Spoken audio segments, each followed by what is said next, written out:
Why do the rabbis of today make new boundaries? That is more an accusation than a question.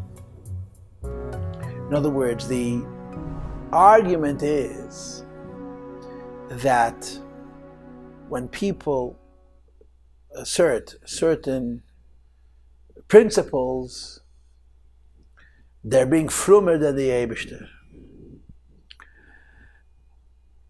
First of all, it says in Pirkei Avos, Asus Yagla Torah. It says in Pirkei Avos, Asus Yagla Torah, make a fence for the Torah.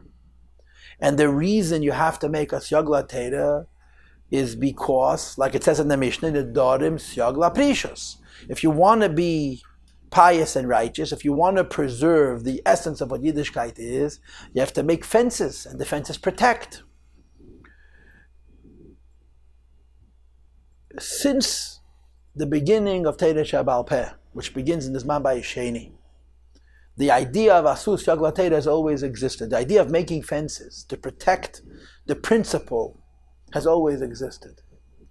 Who makes the fence and how the fence is made is not always the same, because the fences that were made by the Chazal are themselves Torah, and we say that Chavivim divrei seifim yesem divrei Torah and Chamurim divrei seifim yesem divrei Torah, the fences that were made by the Chazal, are actually part of Torah.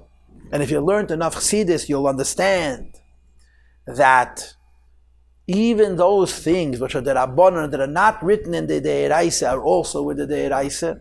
Like, for example, you have instances where you have Asmachta.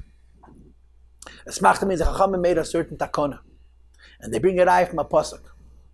But the raya from a pasuk is not really the source of it. It's considered a midrabanan, but some chuhu akra, they lean it on a pasuk. So al pi nigle, it's considered less than a deiraisa. But al pi kabbalah and al pi chassidus faket, this is the remez of the Torah. In other words, when the chacham make a gzeira and a takona, even if it's a gzeira and a takona, which is not a hemshech of a deiraisa, but it's a completely new takona, the rabbanon leka midi the leida midi beiraisa, since it's part of the Torah of HaKadosh Baruch Hu, the Rabbanans are also beremez in the Torah Shebiksav. And according to Kabbalah, the Mocker of Torah Sheba'al Peh is hiding the Mocker of Torah Shebiksav. So when you're talking about fences that were made thousands of years ago by the Tanoim and Amiroyim, they're actually a part of Torah. The fences that Chachamim and Gedolei Yisrael always created were there to protect and preserve the Torah. Why? Because of the Golus. You have hardships, you have alamas vestadim, you have all kinds of difficulties, and you have to preserve the ikir. And the only way to preserve the ikir is to make additional fences. In other words, why would somebody ask this question? Right? This question is not being asked about the Mishnah and the Gemara. It's being asked about rabbis of today. And like I said before, the tone of the question is not a question, it's an accusation. Why do rabbis become more strict? And I'm going to answer the question with a question. Why does it bother you? Why does it bother you the rabbis are becoming more strict? And of course the answer is you don't want to be bothered. and the answer is that's exactly why they make them. If you were sensitive, and you were genuine, and you were sincere about your Torah and mitzvahs, we wouldn't need all these fences. The reason there is a need to make so many fences is because too many people are too apathetic about a lot of the details of whether it's Torah and mitzvahs or it's the spirit of Chassidus, and the fences become necessary to try and hold on to our traditions. So you say, I don't want to hold on to the traditions, so what do you want from the rabbi? What do you want from the rabbi? The job of a Rosh Yeshiva, of a Rav, of a Malamed, of any person who's in a position of leadership is to strengthen Yiddishkeit. Not to say, if people want to be lax, let them be lax. On the other hand, it is true, Dayach Masha Asra Teira. Dayach Masha Asra Teira means that if you don't need a fence, you're not allowed to make it. In other words, the contradiction exists within Teira itself.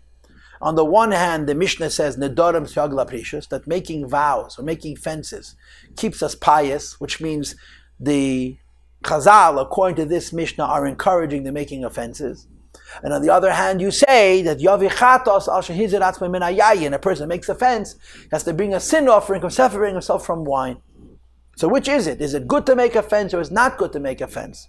And in Kabbalah, the way you would say it is that mitzad bina there has to be nedarim, and mitzad chochma there has to be ataras nedarim. That means when you're on a lower level and you're vulnerable, you're supposed to make defense.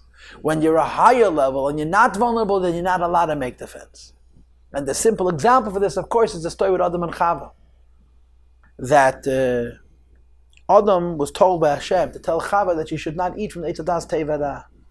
And Adam told Chava not to touch the tree, which was he added to the Eibishter's Azhara, and Adam was punished for adding to this Azhara that Chava actually made the mistake. The Nachash got her to touch the tree and so on.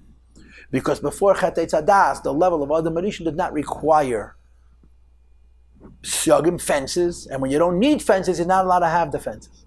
But after Chet Eitz Hadas, the situation of the world changed, and now we have a necessity for nedarim, in other words, for fences, and the way it works is very, very simple. When you are vulnerable to something, like the Gemara says, when you're vulnerable to a certain thing, you have to be extra frum. And when you're not vulnerable to that thing, then you can afford not to be extra frum. And in human experience, sometimes it works out the other way around, that the people who are more vulnerable don't want the extra fences without appreciating that the fences are actually serving their interest and their purpose.